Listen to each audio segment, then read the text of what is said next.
When Logan Paul showed up, I went, whoa, what the hell is this? This is different, which grabbed my attention. And Logan Paul is pretty good on that horn.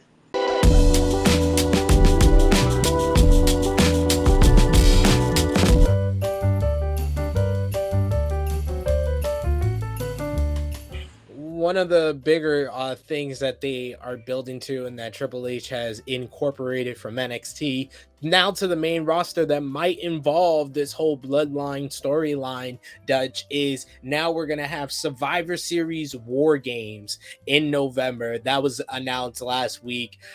Triple H announced it in his interview with The Ringer. What do you think about the War Games stipulation? You spent some time, throughout different organizations. You spent some time in the NWA, so you can see, where War Games really started out at.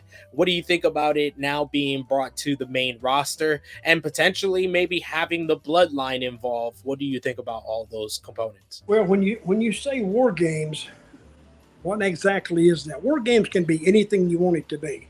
Well, War Games is the match that Dusty Rhodes created in NWA Jim Crockett Promotions. It's the 2-ring steel cage match. For WWE's version, they don't do the roof on top like Dusty Incorporated, like AEW uses for their Blood and Guts match. It doesn't do the roof, but it's a 2-ring steel cage match. Well, it is a spectacle, and I think what hurt it in WCW is they relied on it too much.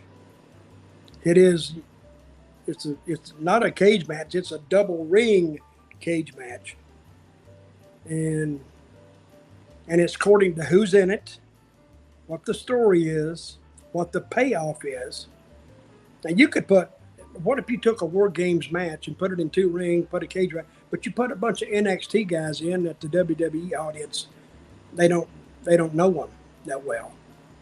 It'd go, eat. But if you put it's what the stories you put inside that cage. That's what's going to make or break it. So if they do that, I'm all for it. I hope they do well with it. But it's kind of hard. It's kind of hard to figure out. But that's what the talent is for too. You get all the talent together and they all throw their input in and you take it from there. One guy can't put it together at all. It takes the input of the talent and in a meeting and it takes actually, if you were really, it takes probably 2 or 3 days to put it together to get it together. But everybody starts at the same time or no? No, it's the intervals. It starts with one person from each team. Usually it's a team of 4 or a team of 5. Starts with one person from each team, and whoever won the coin toss, their person has the 1-man advantage. Always. Okay. And that depends on how much time between guys. Sometimes they go, one War Game I saw was 5 minutes. That first 5 minutes, I thought it would never get over. Yeah. Sometimes it is like that, so I will say.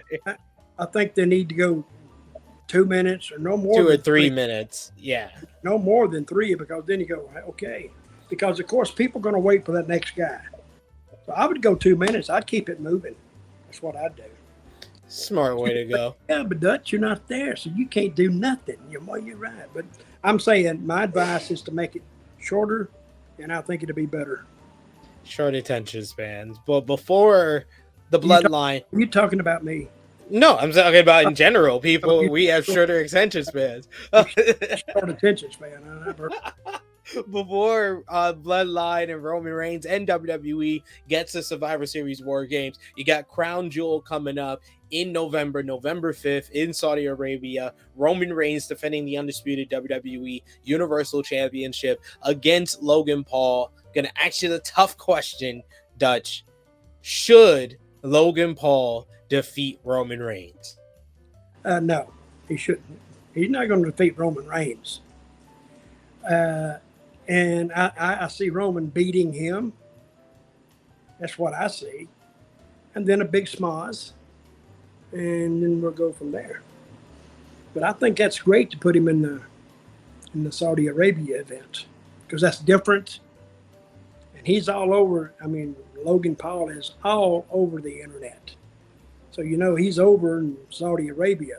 He don't have to be on TV. People know who he is.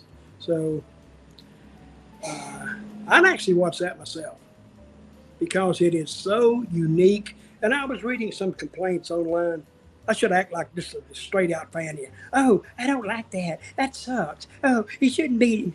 Listen, it's a make believe thing that I would like to see how they would handle that, because I think that's one of the best things I've seen in a long time. Because when Logan Paul showed up, I went, whoa, what the hell is this? This is different, which grabbed my attention. And Logan Paul is pretty good on that horn. He's pretty good. And their press conference was pretty good too. So I think the Crown Jewel will be, I think it'll be a great match. I really do. But Logan Paul beating Roman Reigns, there ain't a chance in Egypt of that happening.